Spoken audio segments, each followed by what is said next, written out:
Thank you very much. I have with me here the other members of the executive and okay. Video please. Yes, they're missing the video is what online participation says. The stream is coming up. Okay, looks like the stream is off for a moment. We'll be back soon. Please bear with us. It's like, as I was saying, we've got 6 other members of the Executive Council here with me from Uyo in Akwa Ibom State. We have Prince Inyobong Eka. So that's your Vice President. Thank you very much. We have Malam Awal Tata from Kano. We have Mr. Caleb. Oh, sorry. Caleb Muiwa Okundele from Ibadan, Oyo State. We have Bukola Fawole Oronti, which is from Oyo State as well. I don't know what you people did. We have, where are you now? Mary Jane Sule from Plateau State. Yes, right there. We have, who have I left out? The man in the white. The man in the white hat. Are. I don't know who made him Are. Are local content or something like that. Akimbo Adebumi Adeola. Cornerstone, they say. Ogomulero. Right. And so have I listed 7 people? So that's all of us, the executive.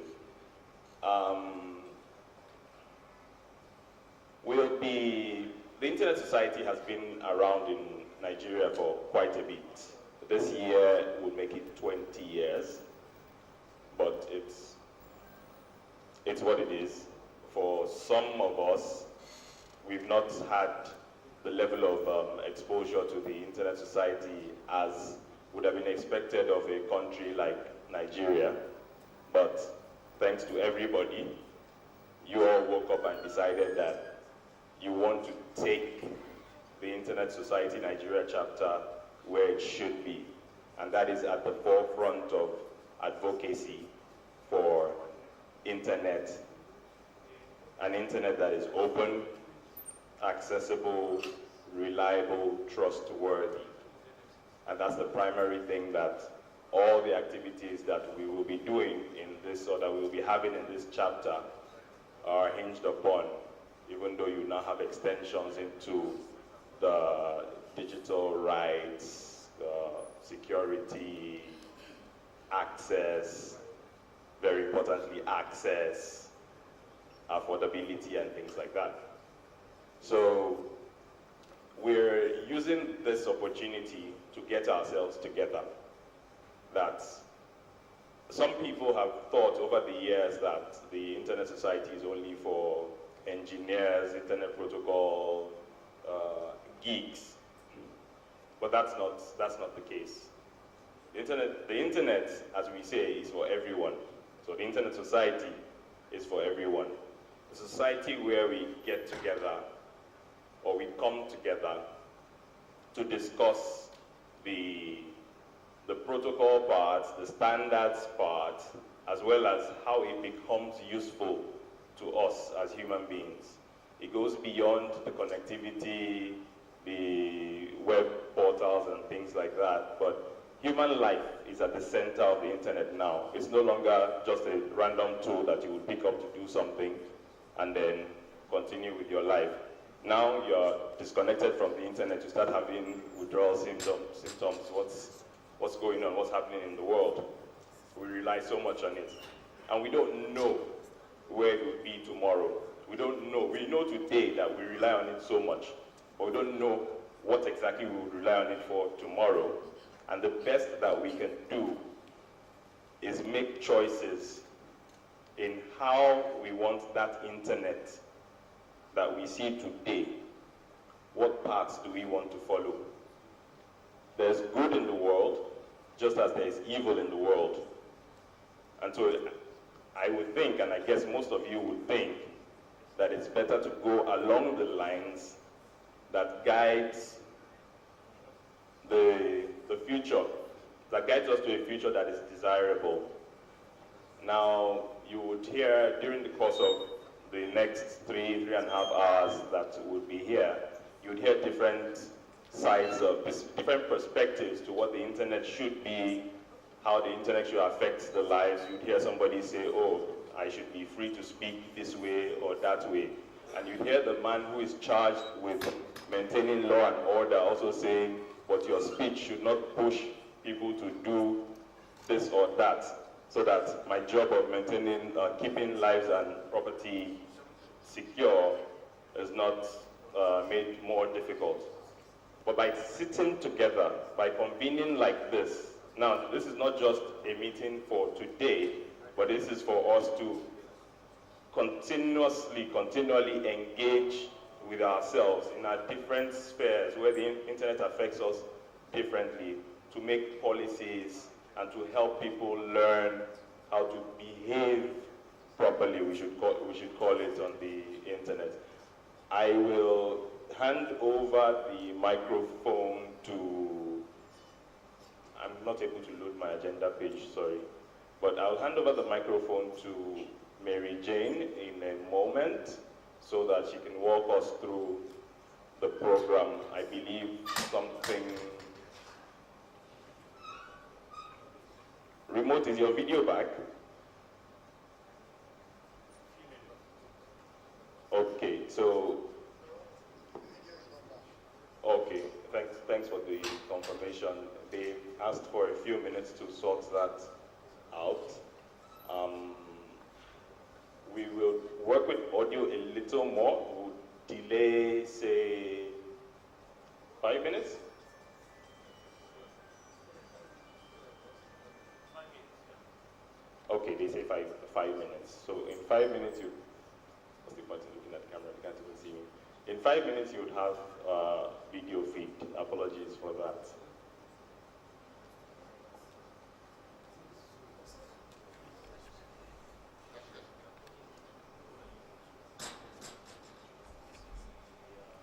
Thank you, Mary Jane. Good morning, all. Thank you for coming. Thank you for honoring us. It would have been a shame if it's just 7 of us here and we don't even have your presence. So we want to say thank you. And to that effect, please, for those sitting up, yes, if you could come down, please, so we fill up the lower seats. Thank you. Would like to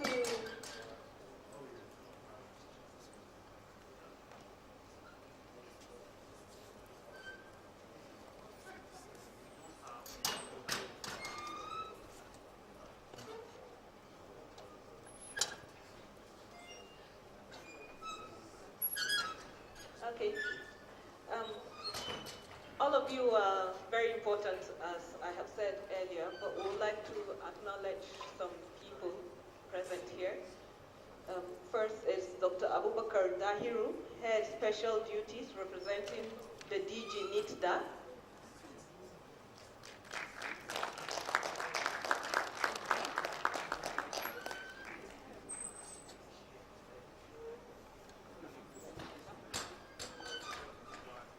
Dr. Abubakar Dahiru.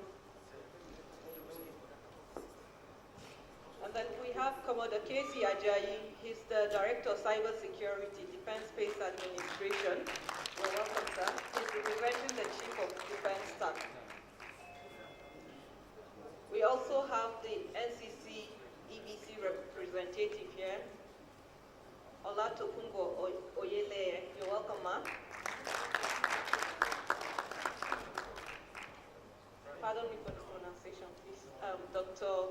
Papu Honda, who is representing the NCS president. You're welcome, sir. Mr. Mani Emecheta, representing CPN president. You're welcome, sir. And all other guests present, you're welcome again.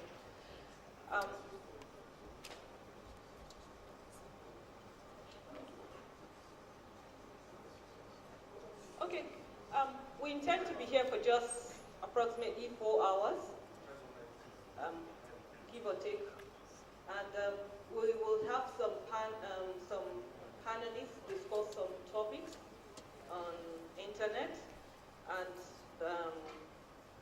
the CEO of ISOC Global will also be here with us remotely, Cathy Brown, and we hope that she will also explain to us in detail what ISOC Global does. And I think we'll just move into the next activity.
I know we have quite a number of guests that we need to acknowledge, so as the program goes on, I'll acknowledge you, please. Thank you.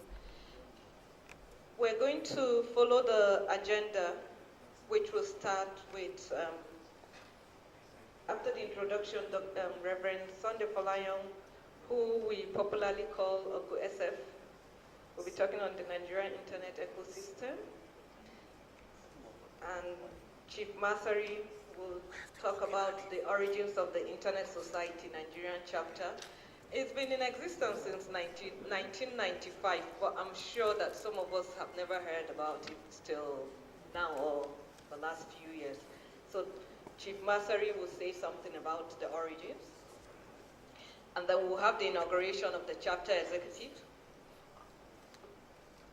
And our president, Dewole Ajawo, will be talking about global internet. We'll have a report on global internet.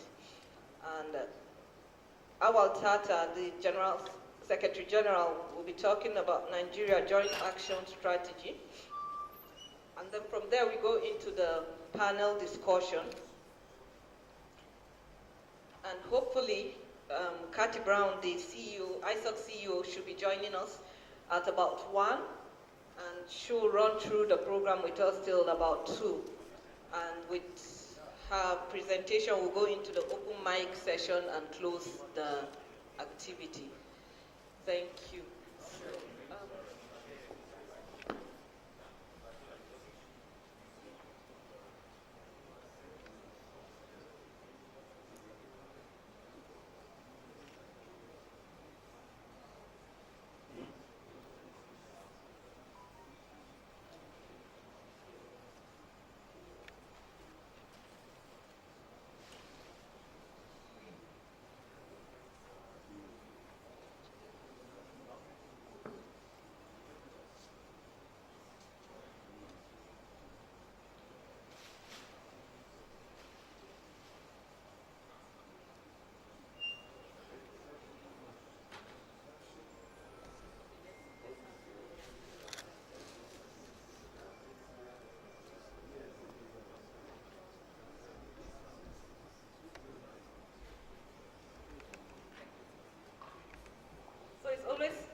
a good thing to have your elders around.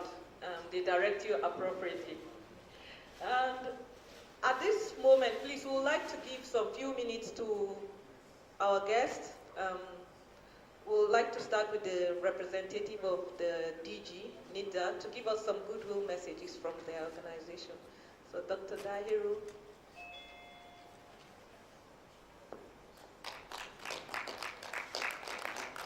Are we cold? I know. Do we want to stretch? Do we want to do some exercises?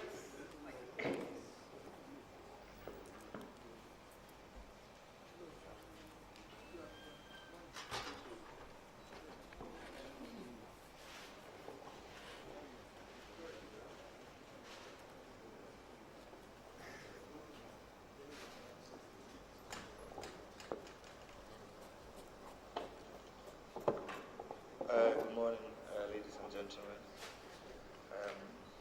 Reverend Folen, good morning. Ajab Karim, Abdul Hakim Al-Fijiola, and representatives of CPN and NCS presidents. May peace, mercy, and blessings be upon you all. I will start with apologizing on behalf of the DG. He would have been here, but he also sent in the invitation a bit late, and some other commitments have already been made for this day, so he's not able to be here physically with you all. I have a speech from him that I'm going to quickly read as a goodwill message for the relaunch of the Nigerian chapter of the Internet Society. We are all aware that it is a local multi-stakeholder advisory group for the NIGF, also responsible for the growth, development, and use of the Internet.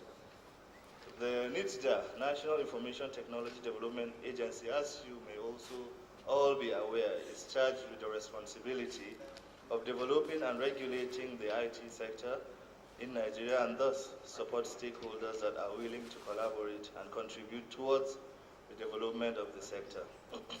As I stated during the NIGF event in Kaduna last July, we have built a strong partnership with our stakeholders and together have contributed immensely to ICT advocacy in Nigeria, not only the internet. We look forward to stronger relations that will impact positively to information technology use, especially as it relates to sustainable development of our dear nation. Let me mention some steps as a development agency we have taken in terms of the internet, connecting the unconnected, like we like to say. Firstly, like other development agencies, we subscribe to the view that development doesn't just happen on its own. It's not an unintentional process, but as an intentional activity targeted at enhancing the capabilities of people in order that they have real opportunities to do and be what they have reason to value.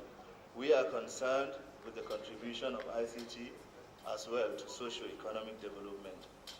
Needless to emphasize, we strongly believe that the internet technology provides a lot of opportunities and veritable options for development to take place or be achieved. We're also confident that technology serves as a key enabler of all other sectors, as we are all aware. John Doe, the venture capitalist, once predicted that the internet would lead to the largest legal creation of wealth. Look at what is going on with the blockchain technology, for instance. However, a recent Pew research has shown that about 80% of the world population are not connected. 4.3 billion to be precise. That is to say, for every internet user, there are 2 people who do not use the internet, predominantly at the rural, low-income areas and women. So what are we doing to connect the unconnected to the internet for development?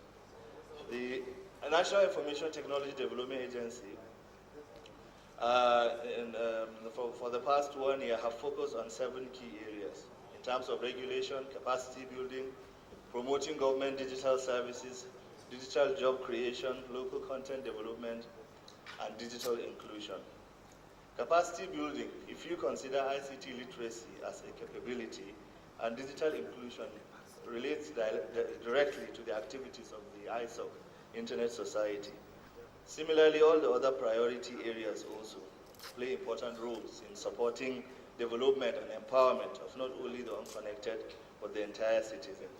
So we have, over the years, done rural IT centers in communities and schools and tertiary institutions. In rural areas, we have done digital capacity building centers. In the last quarter of 2016, about 86 digital capacity building centers in communities. We are also currently doing digital job creation centers. We are going to do about another 80 for this phase of the 2017 year. Running into 2018. As we speak as well, we're doing the wide area network and the digital library, just so that we can connect communities with, educators all over the world and e-learning facilities that would, include the excluded that are, as the research has shown, living in rural areas. There is also the National E-Agriculture Project, leveraging on existing emerging technologies to connect unconnected farmers in the rural areas. The agency, in collaboration with the Federal Ministry of Agriculture and Rural Development, came up with the E-Agriculture Project as a strategic initiative at making the various data sets of the Nigerian agricultural sector readily available for stakeholders. I already mentioned the virtual libraries and the ones. There is the aspect of regulation as well, because as much as we can support the implementation of interventions that connects people with the internet, the greatest impact of the agency would be in the area of creating appropriate regulations and standards and guidelines for the use of information technology in the country. For instance, towards the promotion of transparency and efficiency, the agency is facilitating compliance as it relates to the use of ICT by ministries, departments, and agencies for efficient service delivery, and pursuing the adoption of open data policy to increase access to relevant information to the citizenry for making informed current and future decisions. To shape a better tomorrow, I say, we must anticipate the future and recognize the opportunities and trends that will affect us. So with these few words, I wish you all a very successful relaunch of the Internet Society. By this event, the society, we hope, will be on its toes at implementing their 2018 strategic plan for the country. Thank you for your attention.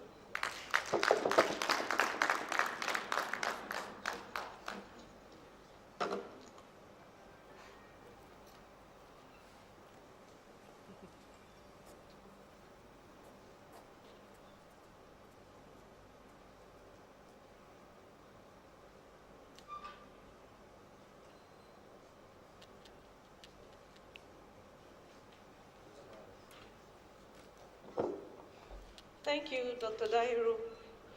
You sure do have collaborators with ISOC in building the sector.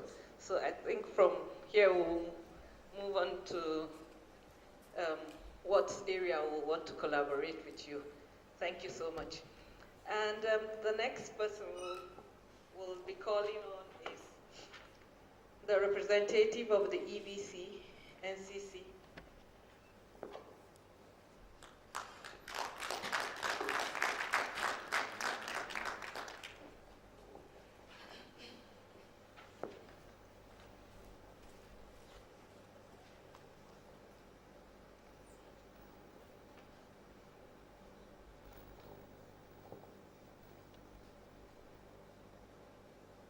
I can see we have more men, but I will still say good morning, ladies and gentlemen. I'm representing the Executive Vice Chairman of Nigerian Communications Commission. All protocols observed.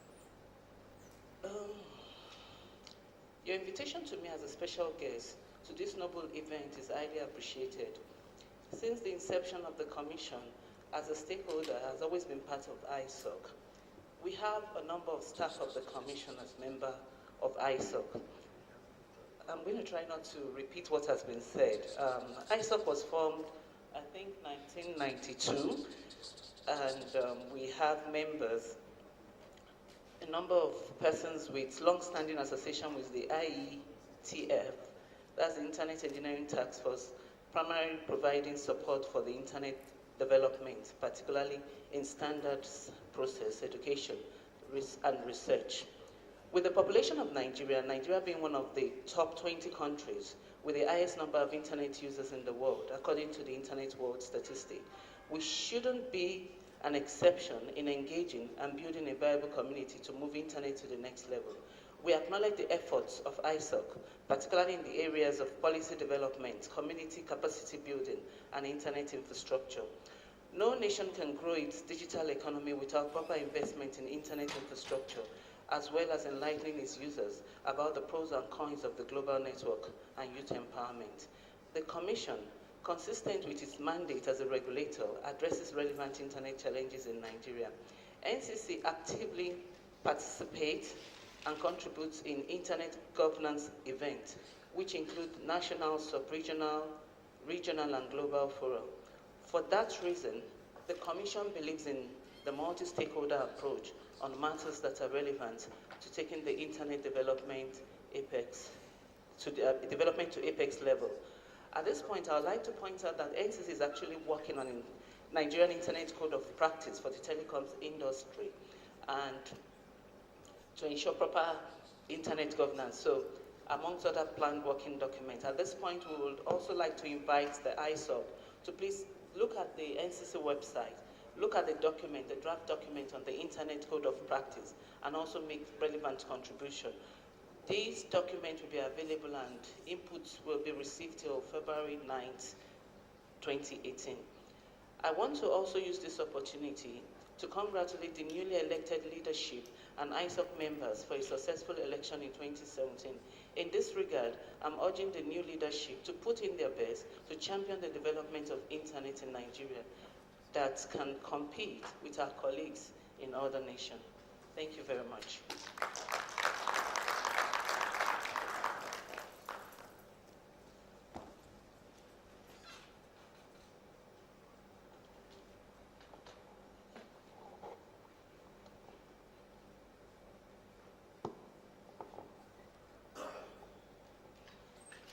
Thank you, Ma.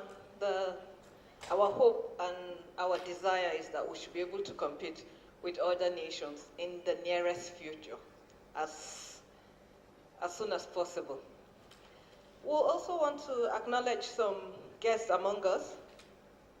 Dr. Louis Nelson, who is a founding member of ISOCNG-Nigeria and ISOC Global, and a retired permanent secretary of the federal government of Nigeria. I think the clap is not so loud enough for him. Because when I saw him coming in, I said to somebody, this is an encouragement. He's coming in with his working stick, quite old, but he wants to push the association further. So I think we should clap for him again.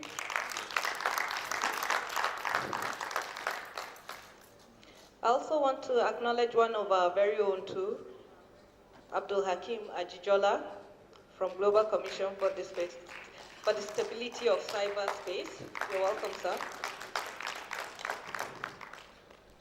And I think now it's Uncle SF's call.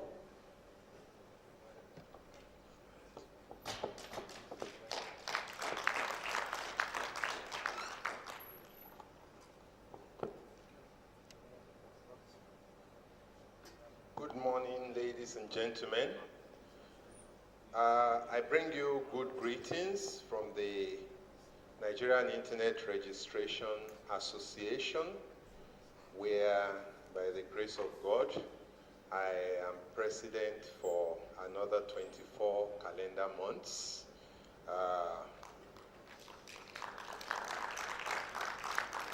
It's the organization charged with the management of the Nigerian top-level domain the .ng ccTLD.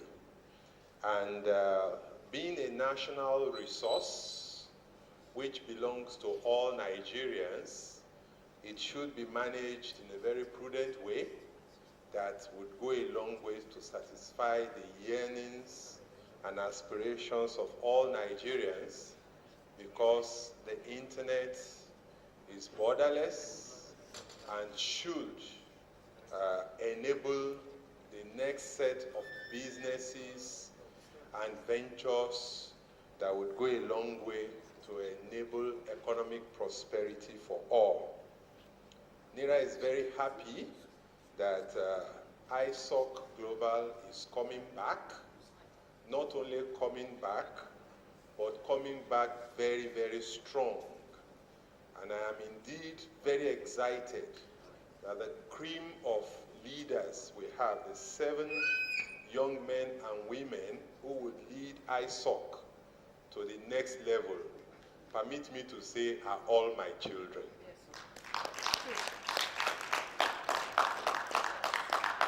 Perhaps the only person I am meeting here for the first time today is the Vice President of ISOC, but probably every other member of the executive at one point or the other in the development of the internet in Nigeria, we have sat somewhere and eaten eba and egusi with goat meat or with fresh fish. But let me say without mincing words that this group of young men and women are very, very focused, very, very knowledgeable, very, very determined, and indeed, I'll put it on record today, watch out for them. They will make waves in Nigeria.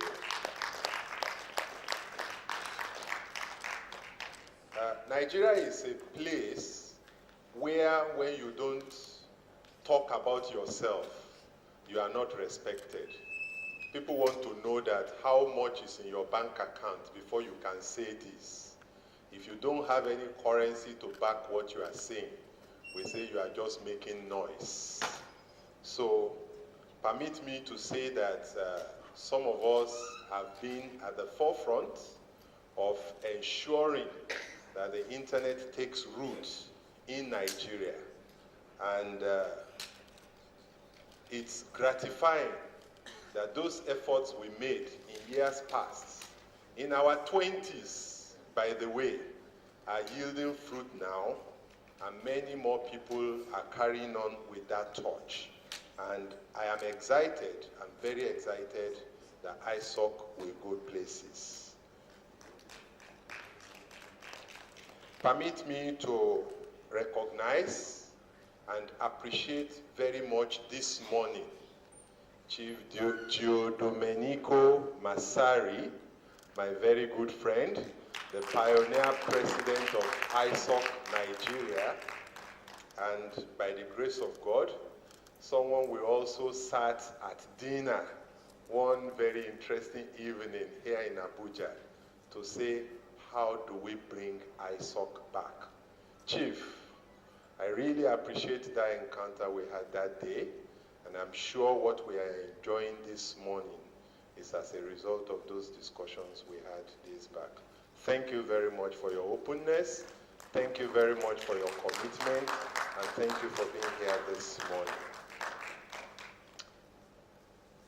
I like to end the goodwill aspect of my talk this morning by saying NIRA, the Nigerian Internet Registration Association, is very, very committed to assisting ISOC-Nigeria get off its feet and run.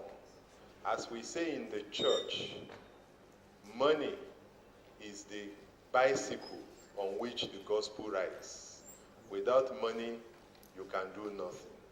And ISOC-Nigeria, obviously, without adequate funding, may not achieve its stated objectives. Globally, it is known that every domain name registered under the .org domain is handled by the public Interest Registry, PIR, which remits all this money in full to ISOC Global. And together with other funds they make, ISOC is able to carry out its activities. NERA believes that it can also partner with ISOCNG-Nigeria so that ISOC-Nigeria would be able to have funds accruing from domain name registrations done by Nigerians to also help ISOC-Nigeria get on its feet and operate as an organization. It is gratifying that the executives of ISOC and that of NERA are already discussing to see how this partnership would happen so that ISOC would be able to run efficiently. On that note, I wish everybody here the very best today, and I ask that we put in our maximum participation so that the objectives of our coming can be achieved. Thank you very much, and thank you very much indeed.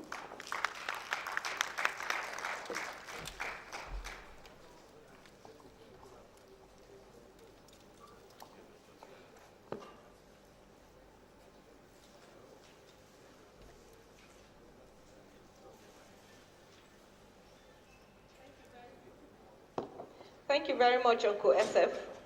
True to his words, all of us are his children. And the good thing about children and parents is that when a child is having the teething problem, it's the mom or the dad that take care of them. You don't find the neighbors or friends helping, it's the mom and dad. So the good thing is we have our dad around, and as we are just starting, crawling and walking, he will be there to guide us appropriately. Thank you, sir. We'll also want to acknowledge our former president, Engineer Masari. You're welcome, sir. And we'll also want to give time now to the NCS representative for their own goodwill message. Thank you, sir.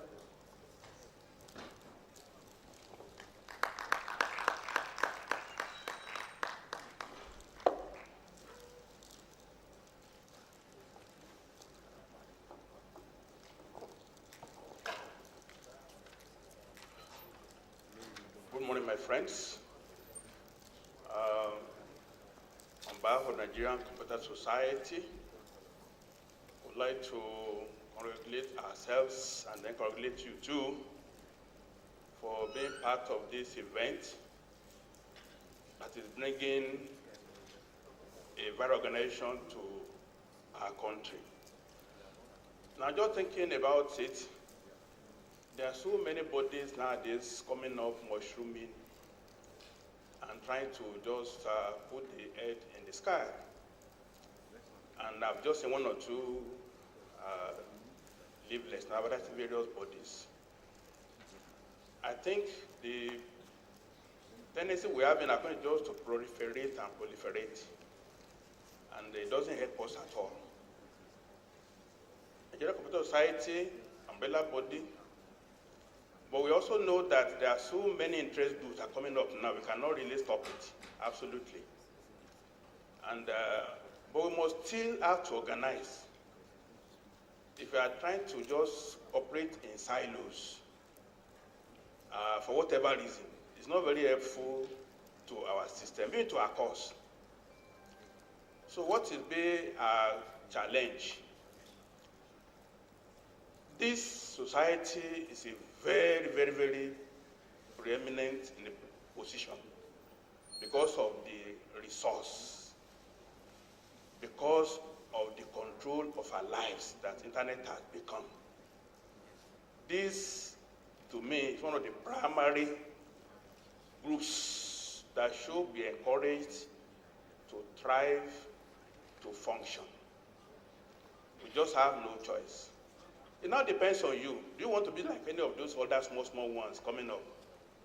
or you want to be really very effective in mobilizing ourselves. We are so few in this all. I wonder in this our country, where we have serious issues, even the youth, they just grumble and complain. They won't come. If there's some bottom shaking events coming here now, then they all be filled up. It's so disheartening, honestly. Before being sent here as I registered on my own early last year. I just saw it on the internet. We don't know, I don't know where the values are in the society, what we really want to do with ourselves. I just can't understand why this all should not be filled up at the mere mention of internet society. And we have our phones, anyway, we buy expensive phone, we don't even use it, only on Facebook. We are not doing serious work. You know, so you have a challenge, therefore. The harvest is plenty, as we say in the Bible too, like the pastor was saying, trying to allude to the Bible. A lot of work to be done. We have to move this society forward.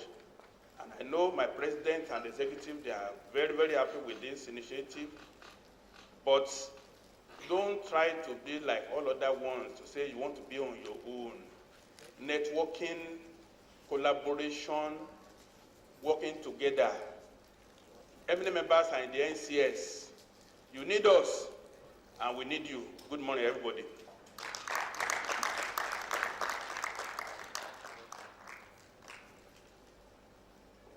Thank you very much, sir. At this, we would like to call on Engineer Masari to come and give his own talk. It may interest you to know that he's also a chief of River State. So that's why you hear the Chief Masari. So he's going to talk about the origins of the Internet Society Nigerian chapter.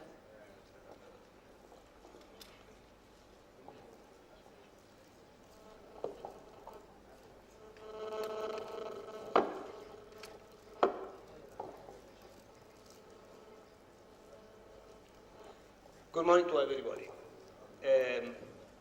Okay, introduce me. I'm Engineer Massari. I'm Nigerian. I'm naturalized Nigeria for many, many years. I'm 26 years I'm in Nigeria. Yes, I'm chief, exactly, let's say, to be precise, I'm triple chief. South-South. Inquiry and everything. Just to do this. But I'm an engineer.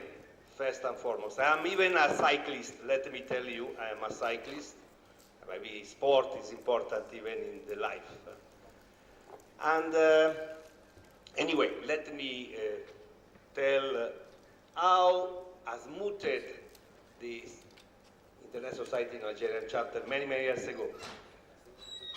We were a group of people where it was one late professor, T.C. Nuodo, that he died in 2005,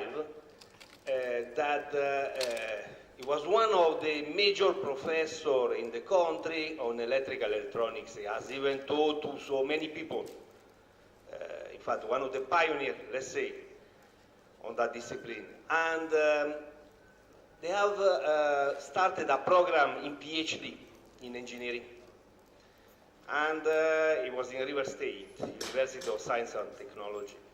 And eventually they have to, that is even why it has been started. It has been, that time, a need to have very updated textbooks.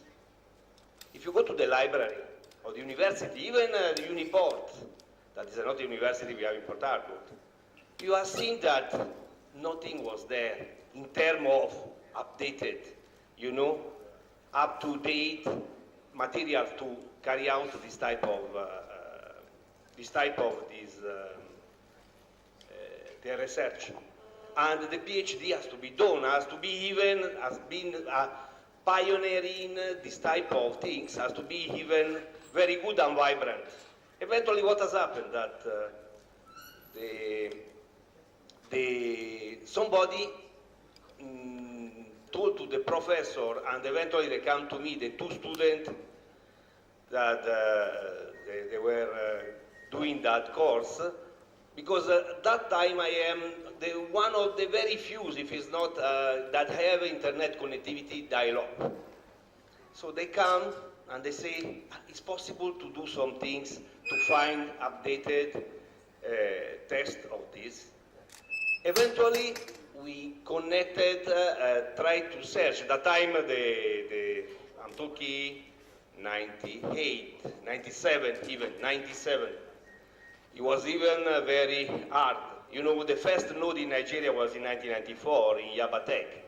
So, but even Port Harcourt was even keep outside of this. He has a dial-up and it was very difficult. But eventually, no matter what the difficulty, we were able to connect with some universities, particularly one University of Waterloo in Canada. And there was one Professor Kaziram, that he was a specialist in the world of electrical engineering, that eventually was ready to pass some books. And it was extraordinary, the result we achieved that time, even if you think the time we did this. So at that point we said, why we not try to make sure that others can benefit this? We spread this. That was the idea. And eventually was contacted ISOC. We make an application. Other people in the University Uniport and other university on that area, southeast, south-south, they joined. And eventually, after a few months, we were able to be registered, chartered by ISOC. At the same time, we started the process to be registered as NGO. You imagine that the day we have, in fact, is in the certificate that the president has, you know, the day we have been registered, it was 8 June 1998. Remember anything? Anybody has this date? Nobody remember what is in Nigeria, 8 June 1998? The day they died, the day Abacha died. When the day they give us the certificate, you imagine. Anyway, from there we started. You know, one of the most things is this, we are thinking.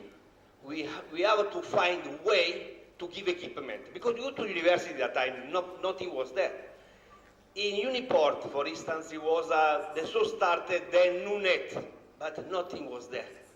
No connection, even equipment. So what do we start doing? We start raising some fund for ourselves and buying equipment and start giving to university. We have that time in several years, starting from 99 till even we have given many computers to many universities, and we spread in all the locations in the country. Not only computer, system, training, and we have given free of charge all donation, and even VSAT. At that time it was VSAT, and eventually some other technology that has been come during the year has been added.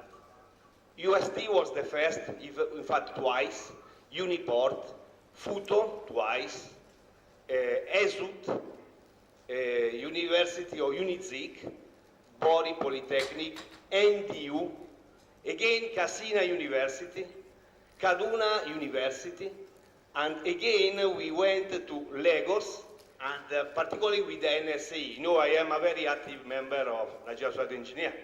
I've been even twice National Vice President, and I've been chairman of ICT. In fact, there we built in for Nigeria, in the nation, the ICT system for Nigeria Society of Engineers.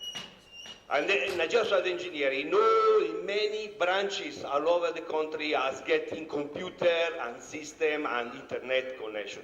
So that is the things we are thinking. We participate to several exhibitions to promote this internet, to try to find other members and other things, and the thing was growing on the year. Professor died on 2005. They elect me continuously, subsequently, and eventually I was the vice president initially. I was one of the pioneers in that group we found, but when we are growing, we have some difficulties, this, that, this. For that reason, it was a time we said, let's see, Otter can continue. Because, you know, after many years you are there, you cannot carry the load always. But let me tell you that a lot of equipment has been given in donation for university, and a lot of training has been done, particularly in that time when internet was even seen as an alien in the country. Today we are in a different things. And particularly, you know, one of the group that has really benefited a lot was Nigerian Society of Engineers and Current. And the same, as far as I am there. But other groups, other institutions, they have benefited all over the country. So just let me tell you. So now I know that there is this very good and vibrant group that they will continue. Now let's continue and we spread more. Unfortunately, as the past speaker has said, the presence here, according if Nigeria is 180 million inhabitants. If you have seen how internet is, when we have seen the people here, you know, you say how the things are so low turnout today. But I believe that this let's start and let's continue. But we have not to forget that, you know, virtual meetings most of the time are the one that can even attract many people. Don't forget of the common economy today, how it is, and how difficult even transporting, feeding, accommodation for many people, particularly the people that are not residing where the meeting will hold. So mostly has to be encouraged and enhanced anything that is virtual, any virtual meeting, e-meeting. In NSA, we are trying even to do this for many years, and we have saved money, more secure, because even when you are moving from one place to another, you can have some problem, an accident, this, so you have, you know, prevented this, and at the same time, it will be a way even to get more people, more participation. Anyway, I know with the new leadership, things can be, you know, brought forward and even enhancing whatever has been done till today. Thank you and good work to all the new executives.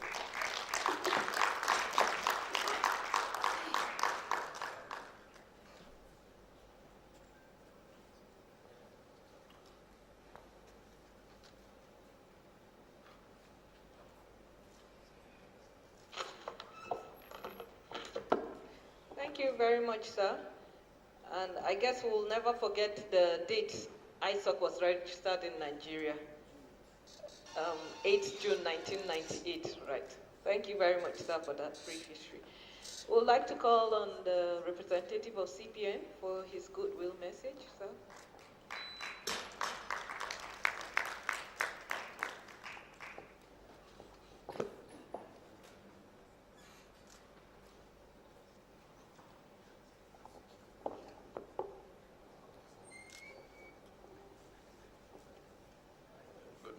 Everyone. I bring you good tidings from the President of the Computer Registration Council of Nigeria, CPN, Professor Charles Wadia. And first of all, to congratulate the new executive that will move the ISOCNG-Nigeria forward, and to wish every participant good deliberation. The President would like to assure you of the cooperation of and support of CPN, and wish you the best. Thank you very much.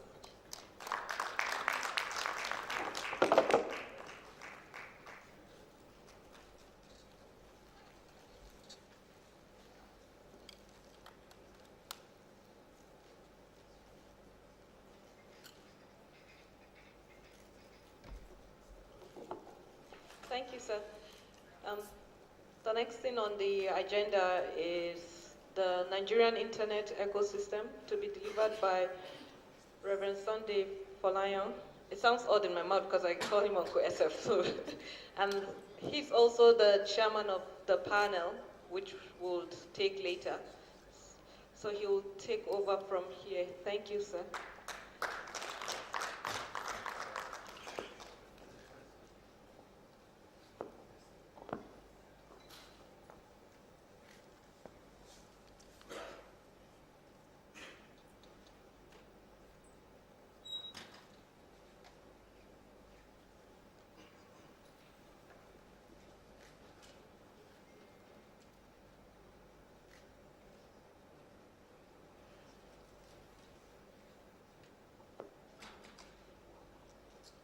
Thank you very much, MJ. I have been asked to talk on the internet ecosystem and also to chair the panel that will discuss on the internet, personal freedom, security, digital economy and innovation, infrastructure, access, funding, and regulatory matters. I think it's a potpourri. And so that we will be efficient and will not spend too much time. Since I will chair the panel, maybe I should focus on the internet ecosystem while driving the panel to discuss those matters so that we will be efficient and will not waste time. So I will therefore want to, on that note, constitute the panel and request as I introduce and invite the panel members that they come up stage as we escort them with our applause. Is that okay? So permit me to invite the first member of the panel as he makes his way up stage. Kindly help me escort the Commodore K.C. Ajayi, who is representing the Chief of Defense Staff. Please keep escorting with your flag. This is a big fish for ISOC. I hope you've given him membership form. If there is any membership due, I will pay. If there is any membership due, so they always say, since there is a membership due, I will pay. Or since I said I will pay, there is a membership due. All right. Please join me also to recognize and welcome to the panel the chair of the Nigeria Internet Governance Forum and my immediate past president in NIRA, Mrs. Mary Mma Uduma.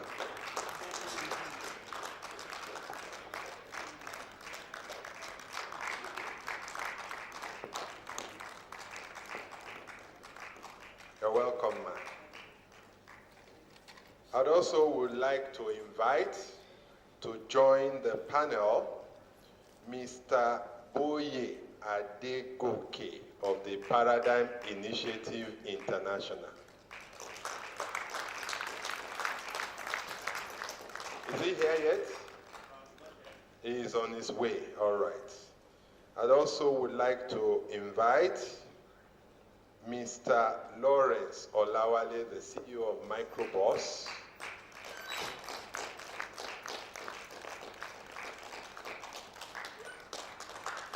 Lawrence is a member of the business constituency of the Internet Corporation for Assigned Names and Numbers, ICANN.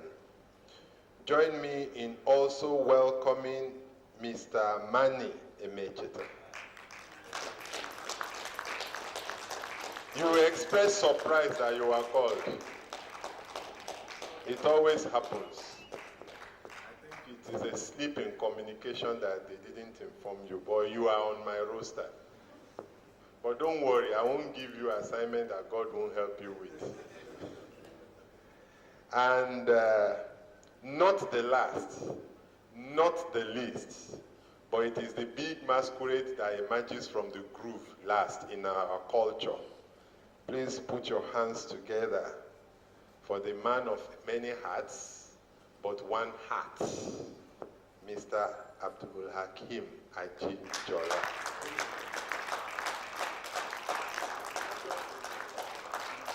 It has just many HATs, but just one HERT.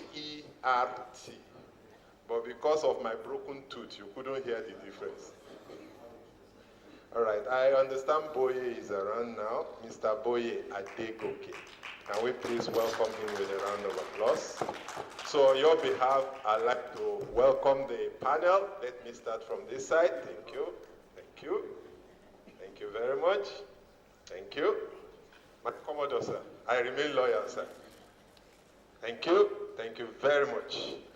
So the panel is constituted, and I therefore will start discussions by addressing what I was asked to talk about to start with, which is the internet ecosystem. And the easiest way to bring the internet ecosystem back to us, easily in Nigeria today, is a conversation I had with my woman that sells me boli. Who doesn't know boli here? Roasted plantain. I love it. Together with granite, it is a delicacy. So we had a conversation, and my 100 naira boli, she was going to sell to me for 200 naira. So I said, Madam, why is boli moving from 100 naira to 200?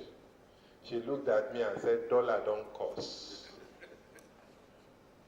So I said, Madam, you don't import plantain. You don't import the granite. You don't even import the matches. And you don't import the charcoal. How can the price of dollars affect the price of boli? And the woman looked at me again. She said, my plantain may not be imported, but for your information, I eat imported margarine when I get home. I drink imported milk. For your information, I wear atiku, and it is not a local fabric. And I wear my atiku from the profit I make from my boli. You don't know it, but I go on vacation in the UK, and I have to pay hard currency. And of course, Oga, my children too, they do masters in the US. So,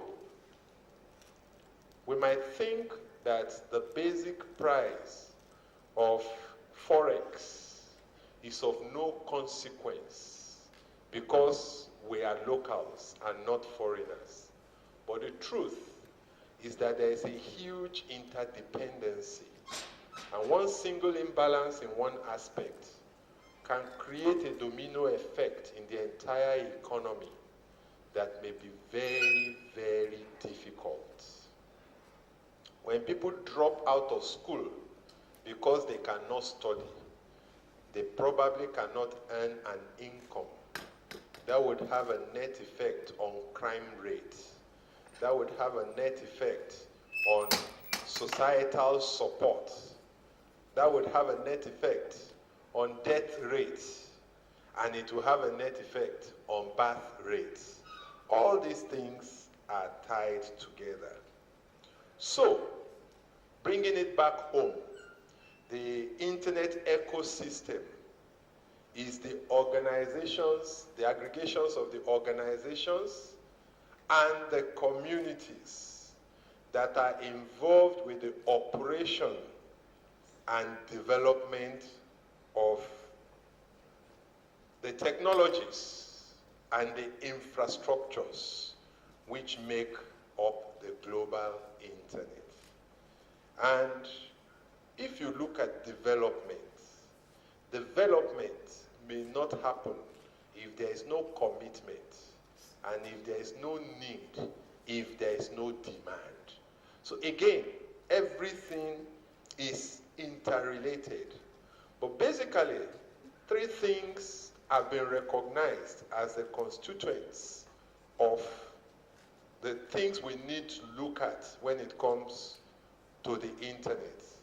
We have the technology, the processes, and of course, the people. In looking at the technology, we again divide that into three. There are the numbers, the names, as well as the protocols and standards. These three aggregations are again handled by different organizations and entities in the internet ecosystem. So for the protocols and standards, that is entirely the domain of the Internet Engineering Task Force, IETF, which is one of the groups that founded the Internet Society. Most of those who founded the Internet Society met in the Internet Engineering Task Force. And the Internet Engineering Task Force carries out its work in a very interesting way. They meet at least 3 times in a year. Most of the IETF meetings take place in the United States, but there are both individual and corporate participants in it. And basically the focus on how to set up standards, guidelines, and interoperability to make the internet a place that is useful for me and you.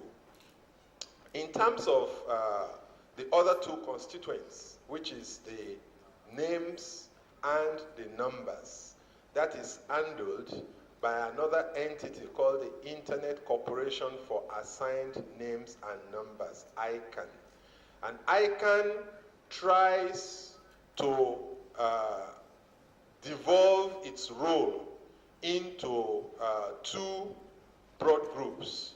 The first is its name support organization and also its address support organization. And beyond that, they now have another system for having individual internet users have a voice in the global scene, which they call the at-large system. So making 3 different sub-ecosystems: the name support organization, the address support organization, which is numbers, and the at-large structure. For the at-large structure, any group of people can be accredited to be an at-large. It is aggregated by regions. So they have the regional at-large organizations. There are at-large organizations in Americas, North America, Latin America, Africa, in Asia, and of course in Europe. Within Africa, there's so many groups that have formed regional at-large organizations. Organizations like Nurses Without Borders, they are members of the ICANN at-large structure. I believe in Nigeria, we have close to 8 or 10 individual organizations that are members of the ICANN at-large structure. In some other countries, there are national ISOCs, internet societies in those countries are members of the at-large structure. In terms of the name support, it's again broken into 2. You have the generic name support organizations, and you have the country code name support organizations. So an entity like NIRA, which manages .ng, is part of the country code name support organization. But there are other entities that are members of the generic name support organization.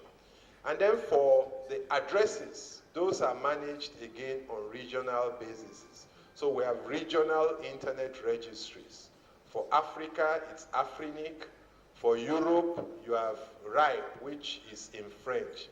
Réseau IP Pulo European, something like that. Asia, they have APNIC, Asian Pacific NIC. For America, they have ARIN, which is the American Registry for Internet Numbers. And of course, in the Caribbeans, they have LACNIC, which is Latin American Caribbean Network Information Center. Then the next buzz, which came up when the United Nations became interested in the internet, is the buzzword internet governance. Like our president, the internet belongs to everybody and it belongs to nobody. But because it belongs to nobody, it doesn't mean you have the right to insult anybody. And so, people would hide behind their keyboard and generate hate speech, fake news, and so many other things. Indeed, some people would so much insult you on the internet that you would think they've been alive before you were born, only for you to find out that they are not more than 21 years old. In fact, there was a day on the ISOC mailing list, somebody asked Dewale, come and remove your uncle. And he was referring to me. And I had to send a private message to him to say, no, I am not Dewale's uncle, I am his father. So at times, people can hide behind the internet to do quite a lot of things. So internet governance is the way governments have come back to say, no, the internet cannot be no man's land. There has to be a way we can regulate things. There has to be a way. But for this to work, it has to be done in a way that everybody would feel comfortable. Why governments want you to pass your speech through the Minister of Information before you read it, the civil societies are saying, no, this is masking, this is stifling. You cannot regulate what we say. So, we have to sit down. We have to jaw instead of war, with apologies to Ari Akimbo for borrowing that term from him. So the internet governance came into the ecosystem as a way of striking the balance. And it was introduced, as I said, by the United Nations. So now we have an annual Internet Governance Forum, IGF. To be able to participate in the IGF, people are again saying, no. When you come here, don't just come with a view. Let us know what is happening in Africa. So Africans came together and formed the African Internet Governance Forum, AIGF. Of course, when we go to discuss to find an African position, you want to know what is the West African position. So the West Africans came together and formed the West African Internet Governance Forum. I forgot to apologize when I was introducing Mrs. Mary Uduma. I think you are the chair now of the West African Internet coordinator of the West African Internet Governance Forum. And of course, before we go to talk at the West African Forum, Nigerians get together at the Nigerian Internet Governance Forum to say, what are the issues that are key to Nigeria? Do not forget the classic, it's a joke, but it's real, where people got together to discuss what are the challenges to food security and national whatever in the world. And they asked the American, when it was his time to talk, he said, is there really food shortage? They asked the Arab man, he said, do I really have a personal opinion? I can't have a personal opinion. Government opinion is my opinion. So if you look at the world over, issues that are of challenge are not the same all over the world.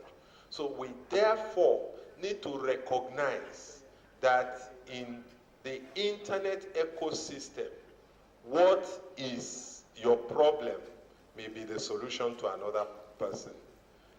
As a priest, I was pinched one day that my prayer was going wrong because a man bought a Volvo, and I was praying that he will not carry dead body with the Volvo. And somebody pinched me that I didn't look, that it's a hearse. He actually bought it to carry dead body. So my prayer was totally off tangent. And that is a situation when we discuss internet governance. What you think is a very strong view you have that should not be, is what is welcomed by another group. But when we sit around the table, when we judge, instead of war, we can find a very, very good convenience. It is interesting now that if you go to a place like Shongai Farm, you will find out that the waste product of one biological species is the feed and input to another biological species. And life goes on because in the ecosystem, what is waste by one constituent member is food for another constituent member. And that's the way we all would continue to survive in the internet ecosystem.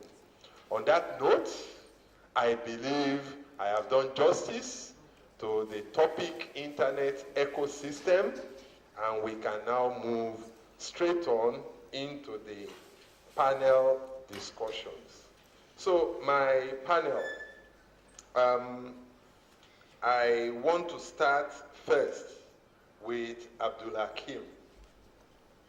And the way I would want the panel to work this morning is that for every topic I introduce and ask you to tackle, please tell us as a nation where we are, what is happening, and as a nation, what should be in the first round of intervention. Then I will come back, but let us limit our interventions to 4 minutes as I go round first time.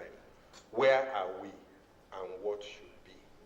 And Abdul Hakim, I would want you to focus on hate speech and fake news. What is happening in Nigeria today and what should really be the scenario? In just 4 minutes, please. Thank you very much. Good morning, everybody. First of all, congratulations to the new EXCO. We have high expectations, but we also have quite a bit of confidence. And I think it's good that Uncle SF, let me call him that too, as a young man, really has brought up this issue, because it's also very, very, I think, important for the new EXCO to contribute. Because building on what Dr. Faponda had said earlier, there is a need for collaboration and cooperation. So you need to understand these issues. First and foremost, I think we can work on the presumption that the issue of fake news and hate speech is out of control. Now, why is this important? I think we have to understand these whys. Basically, today, I don't need, as a country, to buy a $26 million Exocet missile and fire it at some other country. I don't need to spend hundreds of millions of dollars a day fighting another country. I just need to spend $10,000 to make sure that the right news, in this case fake news, gets to the right ears to cause the right upset.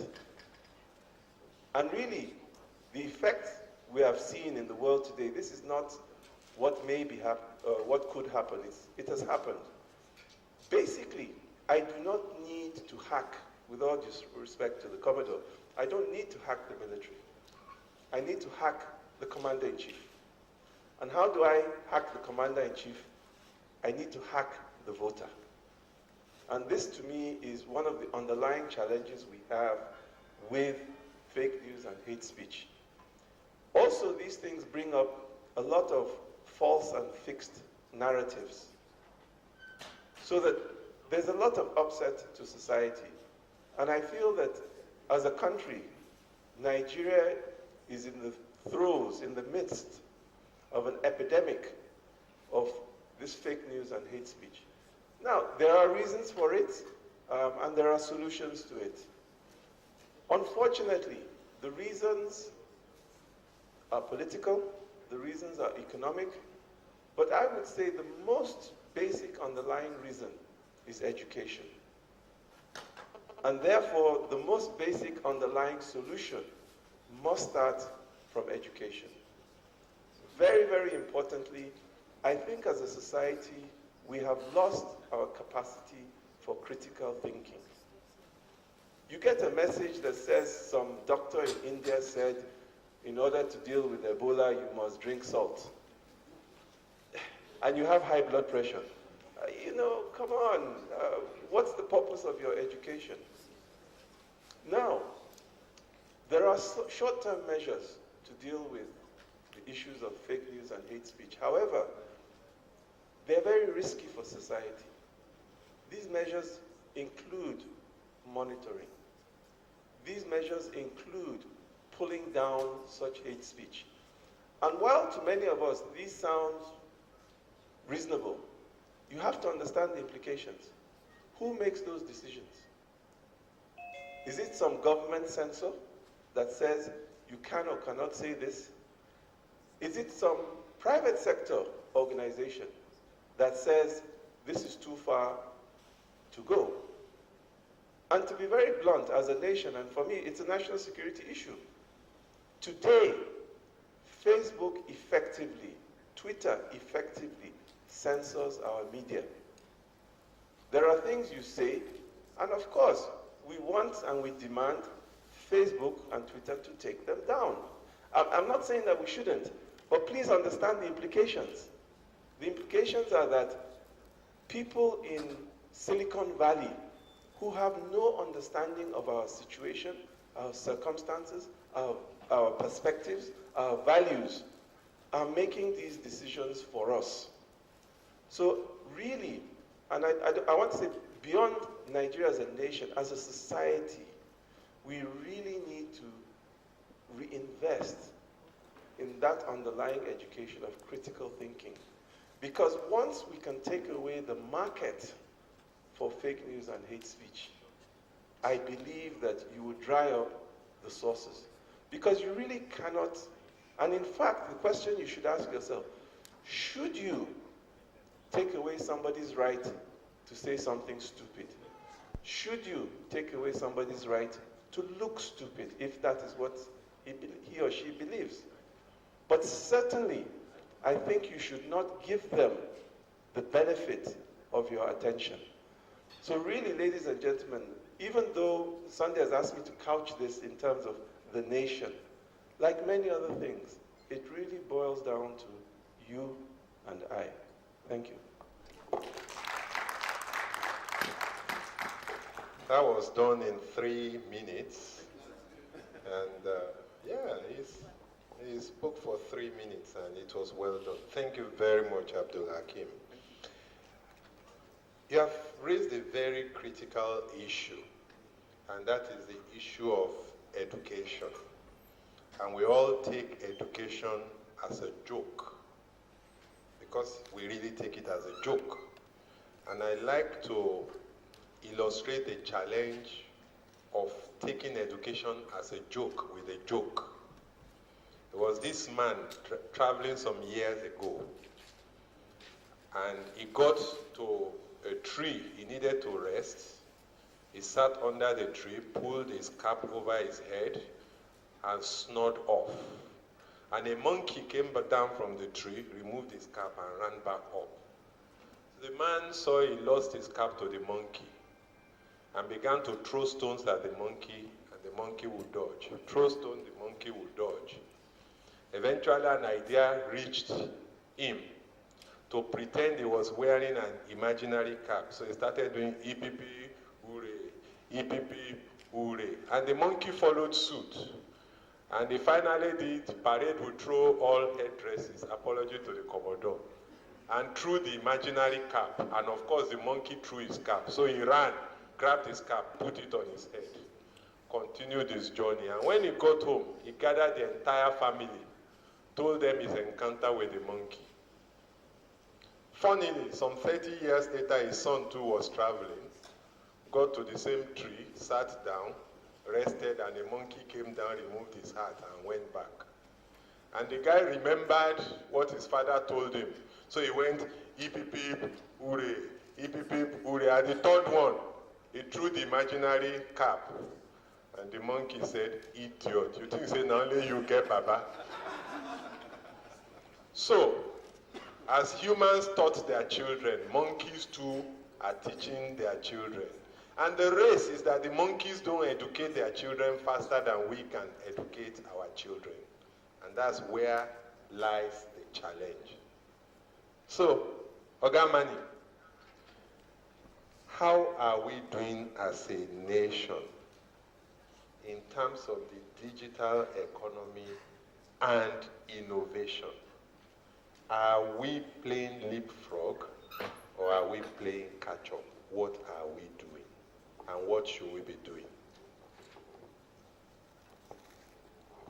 Thank you very much, Chairman, the moderator.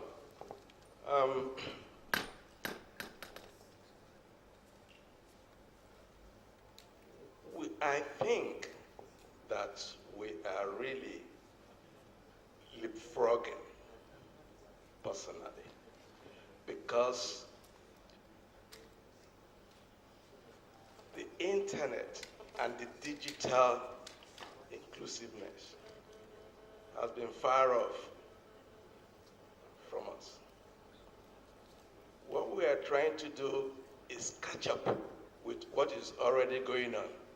And believe you me, we are really trying and going at a rate that is even unbelievable to some of us. I remember probably 20, 30 years ago,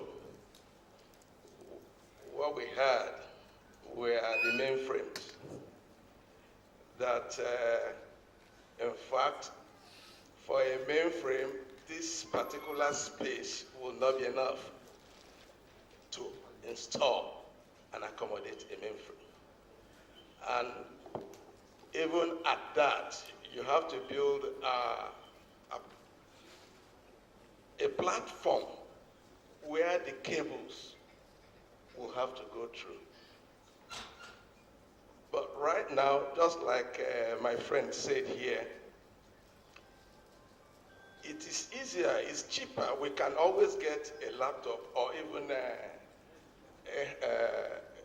smartphones now to do what those mainframes could not do at that time. Most of the mainframes then had only about 32 bits, memory.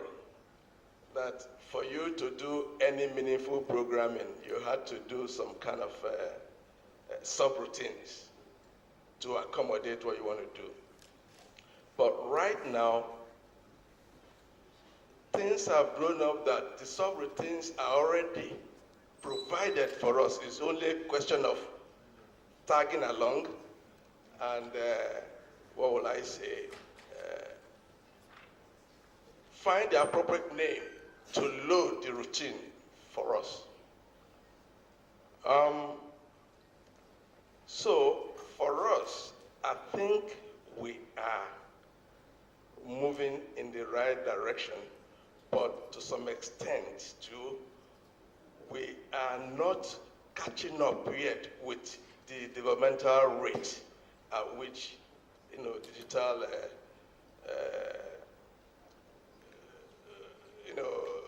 the technology is moving, because things are evolving rapidly, almost on a daily basis.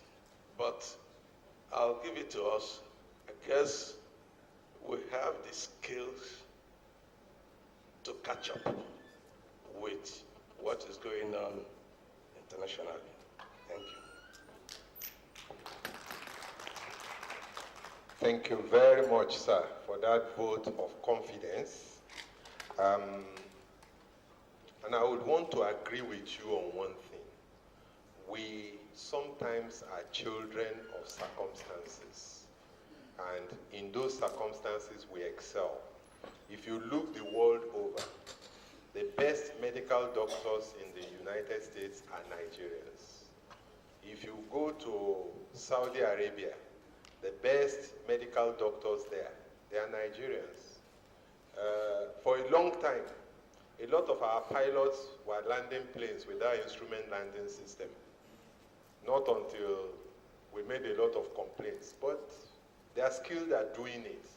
And so when they get instrument landing system, they fly planes in a much more smoother way.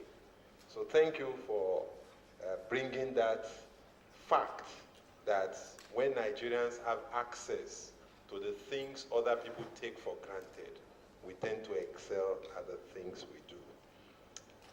Mr. Olawale, I would want to come to you now.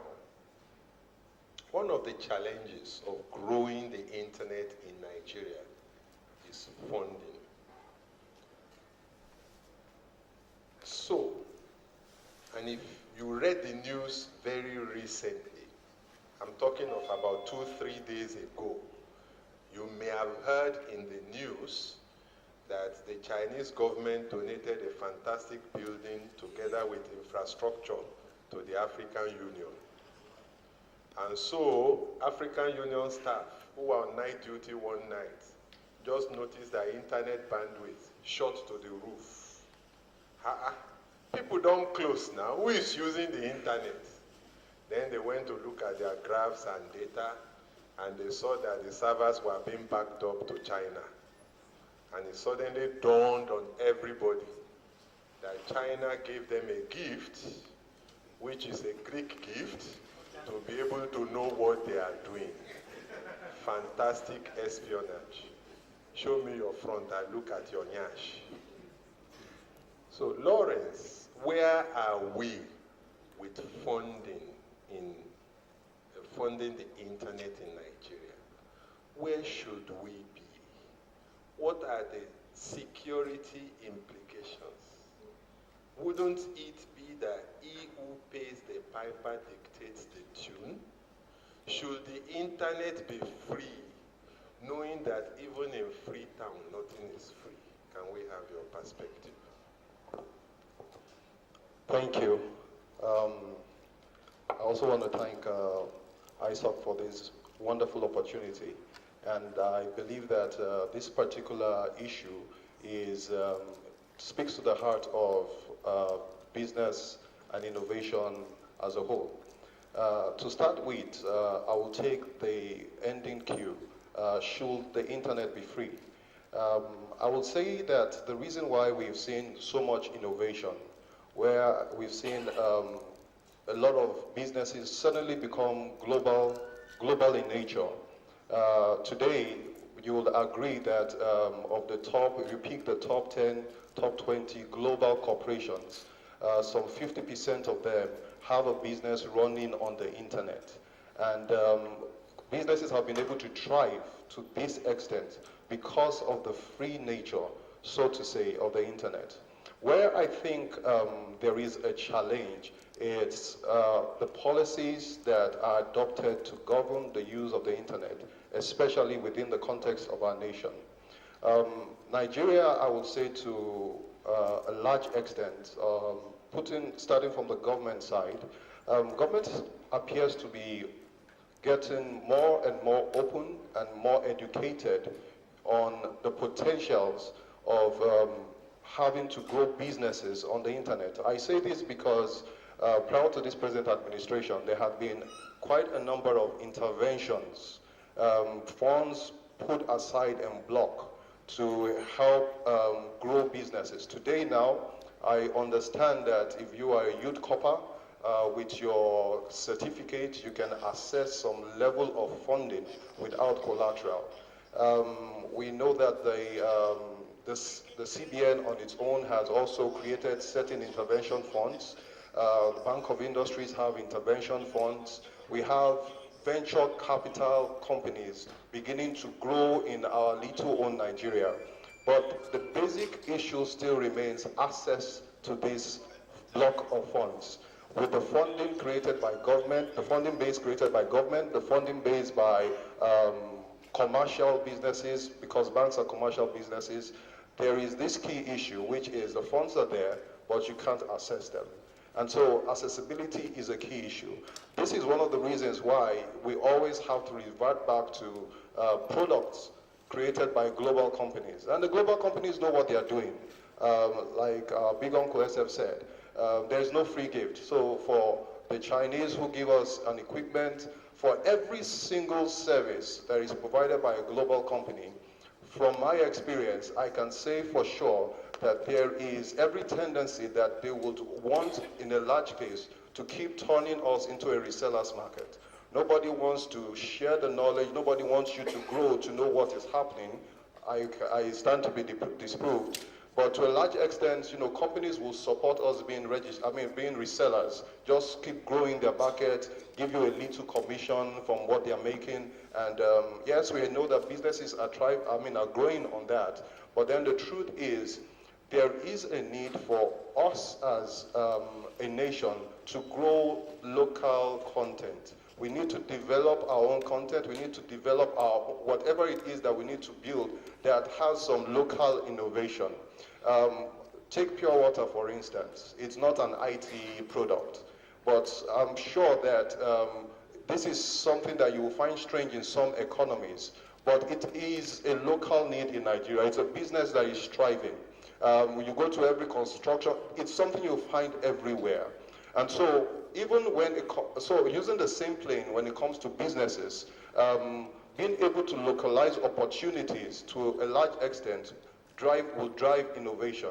Now, coming back to speak, before I hand over the microphone, there is a need for policies to be put in place that will, to a large extent, help to grow business innovations. Innovations, everything about life is a risk. An innovative idea also is a risk. But we find out that the places where you can access funding from, to a large extent, don't want to put money in high-risk ventures, so to say. But then the truth is, if a Facebook or a Twitter had such a brilliant idea, but the right policies weren't put in place, they couldn't access the right funding to make this work, they won't grow into a global corporation like we have it today. And so I believe that we need, as a country, we need to put our hands, so to say, where our mouth is. Rather than locking up these funds and being used to do something else or whatever it is, the criteria for access needs to be greatly reduced, and the powers that be, so to say, need to help develop policies that will definitely grow innovation. If you give rebates, you give tax holidays to big companies, for instance, and encourage them to invest in smaller companies or smaller ideas, it will, to a large extent, spring up innovation and make cash available. Thank you, sir. Thank you very much, Lawrence. I really love this panel. You are addressing the issues. You are touching the heart of